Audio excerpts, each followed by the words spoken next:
पंचदशोऽध्यायः।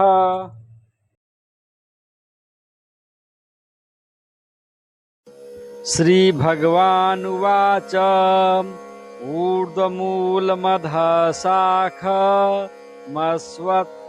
प्राहुरव्ययम् छन्दांसि यस्य पर्णानि यस्तं वेद स वेदवित्। अधश्चोर्ध्वं प्रसृतास्तस्य शाखा गुणप्रवृद्धा विषयप्रवालाः अधः मूलान्यनुसन्ततानि कर्मानुबन्धीनि मनुष्यलोके। न रूपमस्येह ततोपलभ्यते नान्तो न चादिर्न च सम्प्रतिष्ठा। अश्वत्थमेनं सुविरूढमूलम् असङ्गशस्त्रेण दृढेन छित्त्वा ततः पदान्तात् परिमार्गितव्यम् यस्मिन् गता न निवर्तन्ति भूयः तमेव चाद्यं पुरुषं प्रपद्ये। यथा प्रवृत्तिः प्रसृता पुराणी निर्मानमोहाजितसङ्गदोषा अध्यात्मनित्या विनिवृत्तकामाः द्वन्द्वैर्मुक्ताः सुखदुःखसङ्गैर्गच्छन्त्यमूढाः पदमव्ययं तत्। न तद्भासयते सूर्यो न शशाङ्को न पावकः यद्गत्वा न निवर्तन्ते तद्धाम परमं मम। ममैवांशो जीवलोके जीवभूतः सनातनः मनः षष्ठानीन्द्रियाणि प्रकृतिस्थानि कर्षति। शरीरं यद्वाप्नोति यच्चाप्युत्क्रामतीश्वरः गृहीत्वैतानि संयाति वायुर्गन्धानि वाशयात्। श्रोत्रं चक्षुः स्पर्शनं च रसनं घ्राणमेव च अधिष्ठाय मनश्चायं विषयानुपसेवते। उत्क्रामन्तं स्थितं वापि भुञ्जानं वा गुणान्वितं विमूढानानुपश्यन्ति पश्यन्ति ज्ञानचक्षुषः। यतन्तो योगिनश्चैनं पश्यन्त्यात्मन्यवस्थितं यतन्तोऽप्यकृतात्मानो नैनं पश्यन्त चेतसः। यदादित्यगतं तेजो जगद्भासयतेऽखिलं यच्चन्द्रमसि यच्चाग्नौ तत्तेजो विद्धि मामकम्।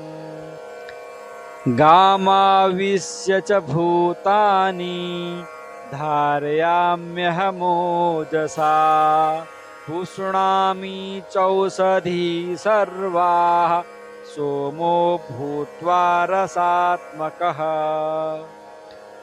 अहं वैश्वानरो भूत्वा प्राणिनां देहमाश्रितः प्राणापानसमायुक्तः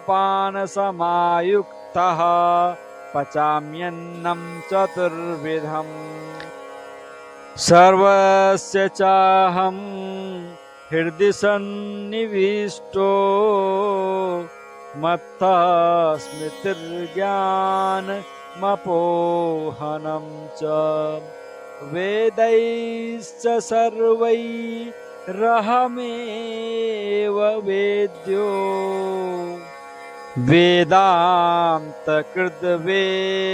वेदान्तकृद्वेदविदेव चाहम् द्वाविमौ पुरुषौ लोके क्षरक्षाक्षर एव च क्षरः सर्वाणि भूतानि कूटस्थोऽक्षर उच्यते उत्तमः पुरुषस्त्वन्यः परमात्मेत्युदाहृतः यो लोकत्रयमाविश्य बिभर्त्यव्यय ईश्वरः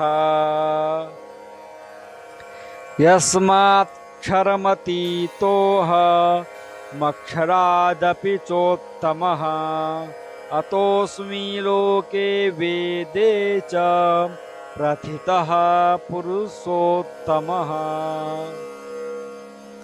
यो मामेवमसम्मूढो जानाति पुरुषोत्तमं स सर्वविद् भजति मां सर्वभावेन भारत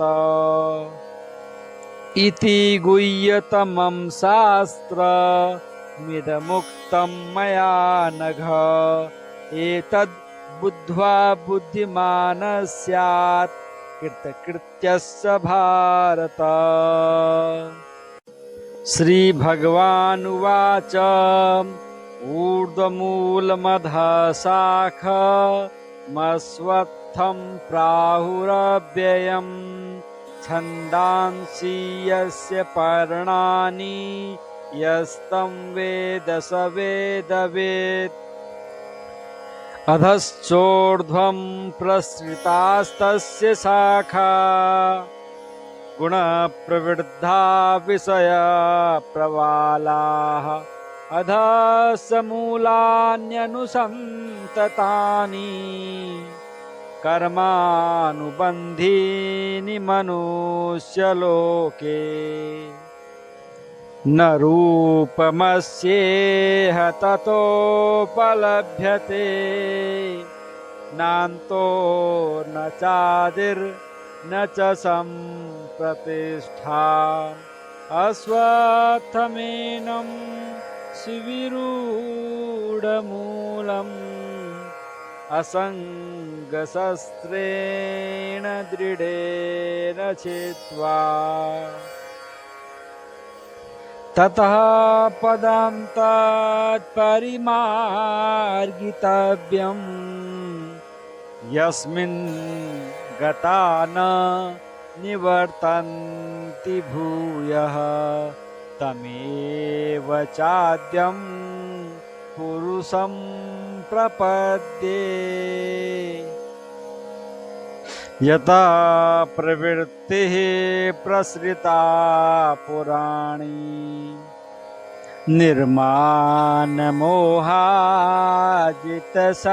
निर्मानमोहाजितसङ्गदोषा अध्यात्मनित्या विनिवृत्तकामाः द्वन्द्वैर्मुक्ताः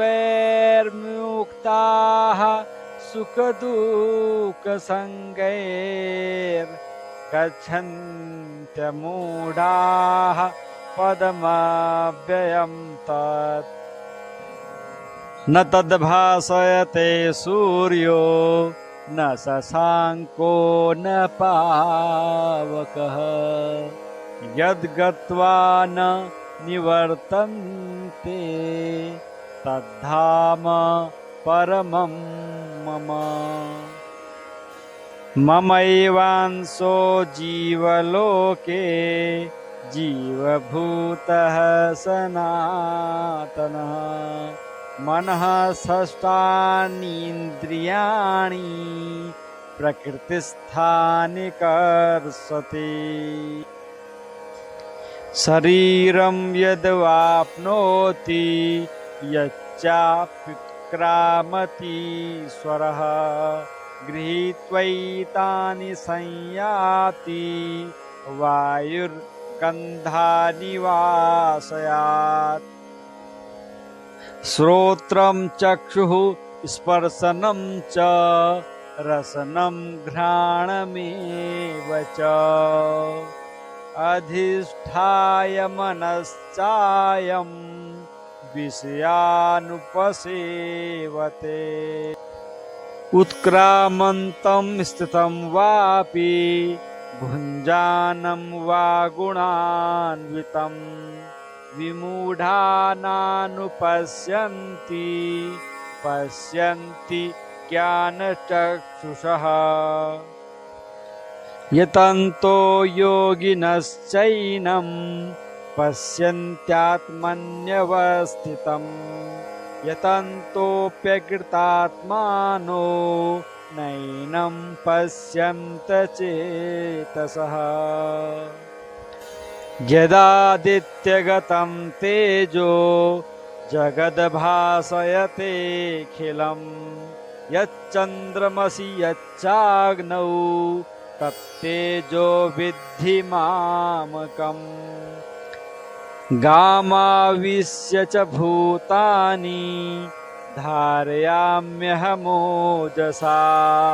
पुष्णामि चौषधी सर्वाः सोमो भूत्वा रसात्मकः अहं वैश्वानरो भूत्वा प्राणिनां देहमाश्रितः प्राणापानसमायुक्तः पचाम्यन्नं चतुर्विधम् सर्वस्य चाहं हृदि सन्निविष्टो मत्तः स्मृतिर्ज्ञानमपोहनं च वेदैश्च सर्वैरहमेव वेद्यो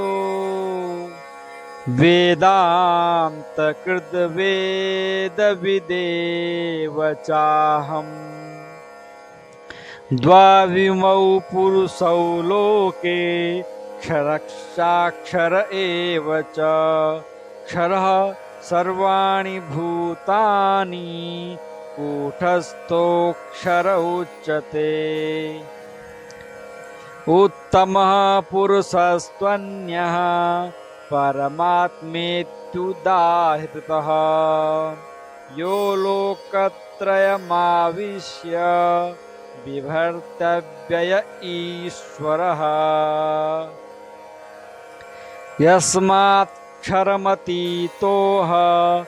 यस्मात्क्षरमतीतोऽहमक्षरादपि चोत्तमः अतोऽस्मि लोके वेदे च प्रथितः पुरुषोत्तमः यो मामेवमसम्मूढो जानाति पुरुषोत्तमं स सर्वविद् भजति मां सर्वभावेन भारत इति गुह्यतमं शास्त्रमिदमुक्तं मया नघ एतद् बुद्ध्वा बुद्धिमानः स्यात् कृतकृत्यस्य भारत श्री भगवानुवाच ऊर्ध्वमूलमधः शाखमस्वत्थं प्राहुरव्ययम् छन्दांसि यस्य पर्णानि यस्तं वेद स वेदवेत् अधश्चोर्ध्वं प्रसृतास्तस्य शाखा गुणप्रवृद्धा विषयप्रवालाः अधः मूलान्यनुसन्ततानि कर्मानुबन्धीनि मनुष्यलोके न रूपमस्येह ततोपलभ्यते नान्तो न चादिर्न च सम्प्रतिष्ठा अस्वत्थमेनं शिविरूढमूलम् असङ्गशस्त्रेण दृढेन छित्त्वा ततः पदान्तात् परिमार्गितव्यम्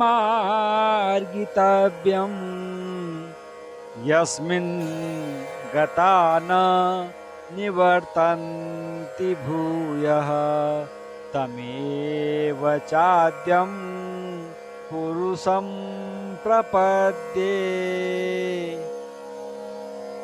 यथा प्रवृत्तिः प्रसृता पुराणी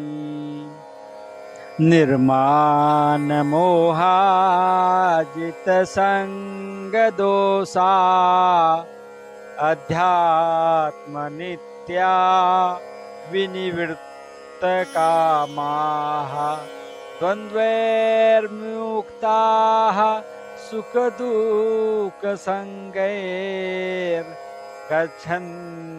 सुखदुःखसङ्गैर्गच्छन्त्यमूढाः पदमव्ययं तत् न तद्भासयते सूर्यो न शशाङ्को न पावकः यद्गत्वा न निवर्तन्ते तद्धाम परमं मम ममैवांशो जीवलोके जीवभूतः सनातनः मनः षष्ठानीन्द्रियाणि प्रकृतिस्थानि कर्षति शरीरं यद्वाप्नोति यच्चाप्युत्क्रामतीश्वरः गृहीत्वैतानि संयाति वायुर्गन्धानि वाशयात् श्रोत्रं चक्षुः स्पर्शनं च रसनं घ्राणमेव च अधिष्ठाय मनश्चायं विषयानुपसेवते उत्क्रामन्तं स्थितं वापि भुञ्जानं वा गुणान्वितं विमूढानानुपश्यन्ति पश्यन्ति ज्ञानचक्षुषः यतन्तो योगिनश्चैनं पश्यन्त्यात्मन्यवस्थितं यतन्तोऽप्यकृतात्मानो नैनं पश्यन्त चेतसः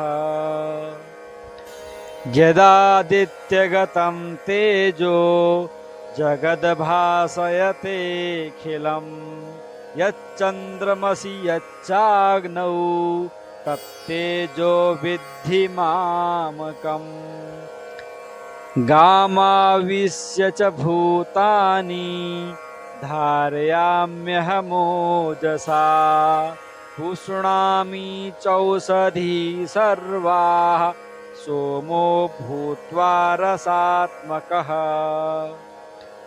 अहं वैश्वानरो भूत्वा प्राणिनां देहमाश्रितः प्राणापानसमायुक्तः पचाम्यन्नं चतुर्विधम् सर्वस्य चाहं हृदि सन्निविष्टो मत्तः स्मृतिर्ज्ञानमपोहनं च वेदैश्च सर्वैरहमेव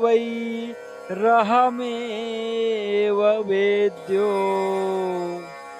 वेदान्तकृद्वेदविदेव चाहम्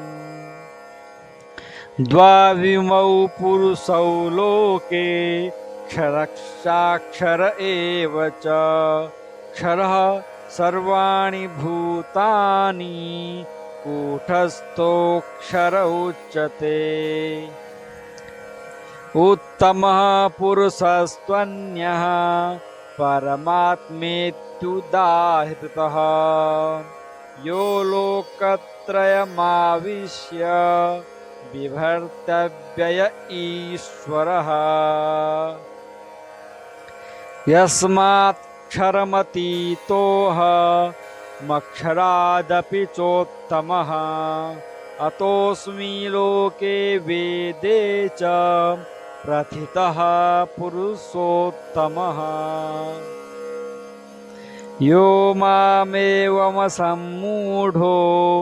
जानाति पुरुषोत्तमं स सर्वविद् भजति मां सर्वभावेन भारत। इति गुह्यतमं शास्त्रमिदमुक्तं मया नघ एतद् बुद्ध्वा बुद्धिमानः स्यात् कृतकृत्यस्य भारत। श्री भगवानुवाच ऊर्ध्वमूलमधः शाखमस्वत्थं प्राहुरव्ययम् छन्दांसि यस्य पर्णानि यस्तं वेद स वेदवित्। अधश्चोर्ध्वं प्रसृतास्तस्य शाखा गुणप्रवृद्धा विषयप्रवालाः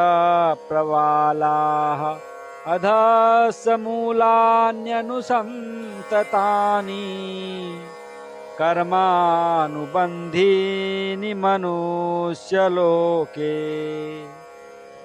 न रूपमस्येह ततोपलभ्यते नान्तो न चादिर्न च सम्प्रतिष्ठा। अश्वत्थमेनं शिविरूढमूलम् असङ्गशस्त्रेण दृढेन छित्त्वा। ततः पदान्तात् परिमार्गितव्यम् यस्मिन् गता न निवर्तन्ति भूयः तमेव चाद्यं पुरुषं प्रपद्ये। यथा प्रवृत्तिः प्रसृता पुराणी निर्मानमोहाजितसङ्गदोषा अध्यात्मनित्या विनिवृत्तकामाः द्वन्द्वैर्मुक्ताः सुखदुःखसङ्गैर्गच्छन्त्यमूढाः पदमव्ययं तत्। न तद्भासयते सूर्यो न शशाङ्को न पावकः यद्गत्वा न निवर्तन्ते तद्धाम परमं मम। ममैवांशो जीवलोके जीवभूतः सनातनः मनः षष्ठानीन्द्रियाणि प्रकृतिस्थानि कर्षति।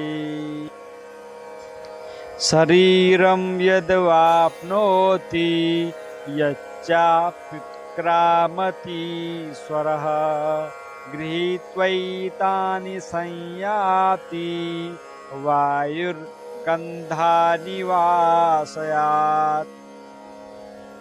श्रोत्रं चक्षुः स्पर्शनं च रसनं घ्राणमेव च अधिष्ठाय मनश्चायं विषयानुपसेवते। उत्क्रामन्तं स्थितं वापि भुञ्जानं वा गुणान्वितं विमूढानानुपश्यन्ति पश्यन्ति ज्ञानचक्षुषः यतन्तो योगिनश्चैनं पश्यन्त्यात्मन्यवस्थितं यतन्तोऽप्यकृतात्मानो नैनं पश्यन्त चेतसः यदादित्यगतं तेजो जगद्भासयतेऽखिलं यच्चन्द्रमसि यच्चाग्नौ तत्तेजो विद्धि मामकम् गामाविश्य च भूतानि धारयाम्यहमोजसा पुष्णामि चौषधी सर्वाः सोमो भूत्वा रसात्मकः अहं वैश्वानरो भूत्वा प्राणिनां देहमाश्रितः प्राणापानसमायुक्तः पचाम्यन्नं चतुर्विधम् सर्वस्य चाहं हृदि सन्निविष्टो मत्तः स्मृतिर्ज्ञानमपोहनं च वेदैश्च सर्वैरहमेव वेद्यो वेदान्तकृद्वेदविदेव चाहम् द्वाविमौ पुरुषौ लोके क्षरक्षाक्षर एव च क्षरः सर्वाणि भूतानि कूटस्थोऽक्षर उच्यते उत्तमः पुरुषस्त्वन्यः परमात्मेत्युदाहृतः यो लोकत्रयमाविश्य बिभर्त्यव्यय ईश्वरः यस्मात्क्षरमतीतोऽहमक्षरादपि चोत्तमः अतोऽस्मि लोके वेदे च प्रथितः पुरुषोत्तमः यो मामेवमसम्मूढो जानाति पुरुषोत्तमं स सर्वविद् भजति मां सर्वभावेन भारत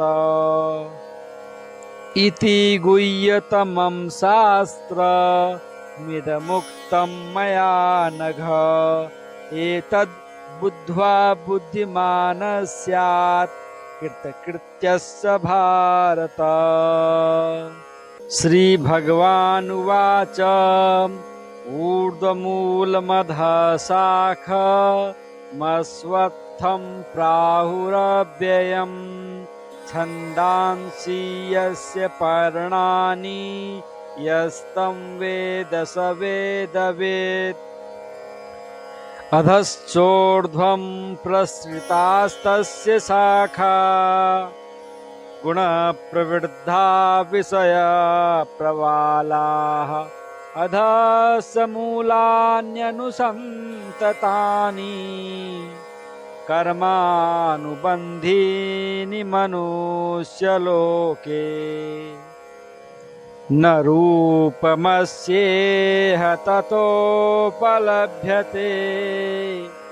नान्तो न चादिर्न च सम्प्रतिष्ठा अश्वत्थमेनं शिविरूढमूलम् असङ्गशस्त्रेण दृढेन छित्त्वा ततः पदान्तात् परिमार्गितव्यम्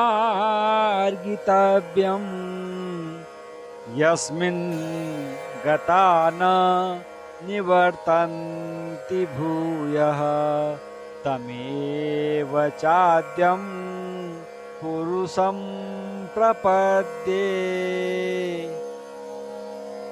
यथा प्रवृत्तिः प्रसृता पुराणी निर्मानमोहाजितसङ्गदोषा अध्यात्मनित्या विनिवृत्तकामाः द्वन्द्वैर्मुक्ताः सुखदुःखसङ्गैर्गच्छन्त्यमूढाः पदमव्ययं तत् न तद्भासयते सूर्यो न शशाङ्को न पावकः यद्गत्वा न निवर्तन्ते तद्धाम परमं मम ममैवांशो जीवलोके जीवभूतः सनातनः मनः षष्ठानीन्द्रियाणि प्रकृतिस्थानि कर्षति शरीरं यद्वाप्नोति यच्चाप्युत्क्रामतीश्वरः गृहीत्वैतानि संयाति वायुर्गन्धानि वाशयात् श्रोत्रं चक्षुः स्पर्शनं च रसनं घ्राणमेव च अधिष्ठाय मनश्चायं विषयानुपसेवते उत्क्रामन्तं स्थितं वापि भुञ्जानं वा गुणान्वितं विमूढानानुपश्यन्ति पश्यन्ति ज्ञानचक्षुषः यतन्तो योगिनश्चैनं पश्यन्त्यात्मन्यवस्थितं यतन्तोऽप्यकृतात्मानो नैनं पश्यन्त चेतसः यदादित्यगतं तेजो जगद्भासयतेऽखिलं यच्चन्द्रमसि यच्चाग्नौ तत्तेजो विद्धि मामकम् गामाविश्य च भूतानि धारयाम्यहमोजसा पुष्णामि चौषधी सर्वाः सोमो भूत्वा रसात्मकः अहं वैश्वानरो भूत्वा प्राणिनां देहमाश्रितः प्राणापानसमायुक्तः पचाम्यन्नं चतुर्विधम् सर्वस्य चाहं हृदि सन्निविष्टो मत्तः स्मृतिर्ज्ञानमपोहनं च वेदैश्च सर्वैरहमेव वेद्यो वेदान्तकृद्वेदविदेव चाहम् द्वाविमौ पुरुषौ लोके क्षरक्षाक्षर एव च क्षरः सर्वाणि भूतानि कूटस्थोऽक्षर उच्यते उत्तमः पुरुषस्त्वन्यः परमात्मेत्युदाहृतः यो लोकत्रयमाविश्य बिभर्त्यव्यय ईश्वरः यस्मात्क्षरमतीतोऽहमक्षरादपि चोत्तमः अतोऽस्मि लोके वेदे च प्रथितः पुरुषोत्तमः यो मामेवमसम्मूढो जानाति पुरुषोत्तमं स सर्वविद् भजति मां सर्वभावेन भारत। इति गुह्यतमं शास्त्रमिदमुक्तं मया नघ। एतद् बुद्ध्वा बुद्धिमान् स्यात् कृतकृत्यस्य भारत।